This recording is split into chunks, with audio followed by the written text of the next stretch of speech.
In the spring of 1846, the population of California stood at 5,000, including some 680 Americans.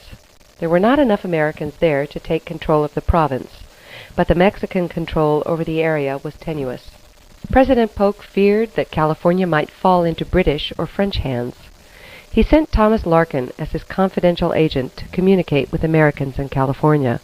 He also sent John Charles Fremont to California with 62 armed men. He also ordered Commodore John Drake Sloat, the commander of the American fleet, to seize Mexican port cities in California in case of hostilities between Mexico and the United States. Next, Polk sent instructions to Fremont, who was in Oregon after being ordered out of California, to protect American interests in California. Fremont resigned his commission and headed south with his men. There he helped to foment rebellion among the Americans in Northern California. Before he could accomplish much, Commodore Sloat ordered his men to seize both San Francisco and Monterey, which they did. Sloat then claimed California for the United States. Sloat was then relieved by Commodore Robert Stockton. He then transported American forces to San Diego and San Pedro, thus surrounding the Mexican forces. The Mexican forces then withdrew south, and California was firmly in American hands.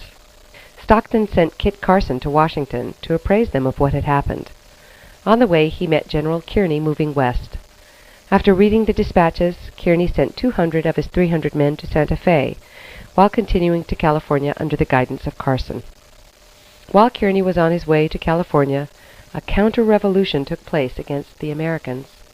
Los Angeles was recaptured by Mexicans.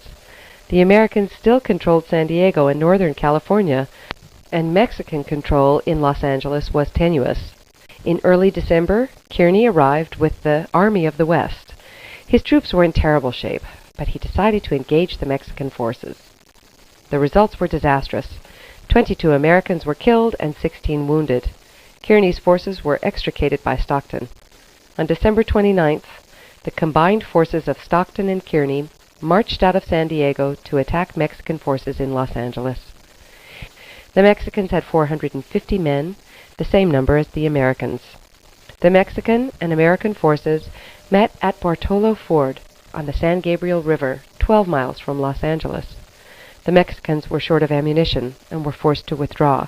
The Americans then went on unimpeded to Los Angeles. On January 13, 1847, American forces under Fremont received the final capitulation of Mexican forces.